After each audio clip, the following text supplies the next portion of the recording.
A week ago, I made a video on CTE.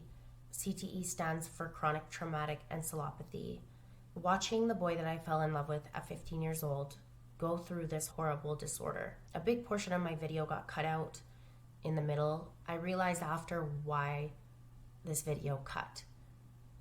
Because not only I want to tell every part of this story, every effort that was made by him to get better, but there was a part that I wasn't going to mention because I didn't know if this was my story to tell. After a few weeks of contemplation and sleepless nights, I know that this is the right decision. He came home at 17 years old.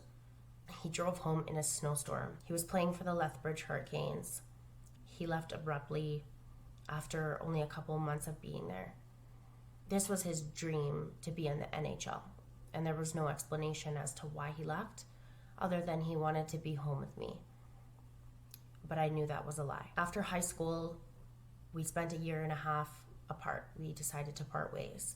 And he moved to Toronto, and I stayed in Vancouver. When he came back to visit, we decided to get back together, and we moved to Kelowna. And he was struggling. He was struggling with sobriety. One day we were in Kelowna, and he told me that there was more to the story. He told me the coach asked him if he wanted more ice time. And he said yes, of course. And the coach asked him to pull his pants down so he could perform sexual acts on him. And he left. And I didn't know until around 7 years later. I told him that we could get justice, that we should talk about this. If it happened to him, it's happening to others. And he didn't say much. I didn't know what to do. I was just trying to get through this with him. He put all this effort into going to rehab and going to AA meetings and trying to stay sober. And who he was sober was one of the smartest people I've ever met. He was a genius. And I saw him deteriorate.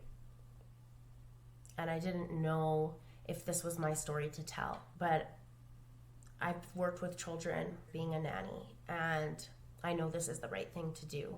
He showed me a picture of this coach. He was overweight and bald. I've looked into the coaches.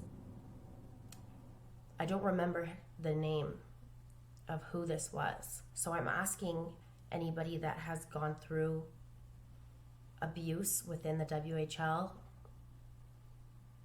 to speak up, because we've lost a life.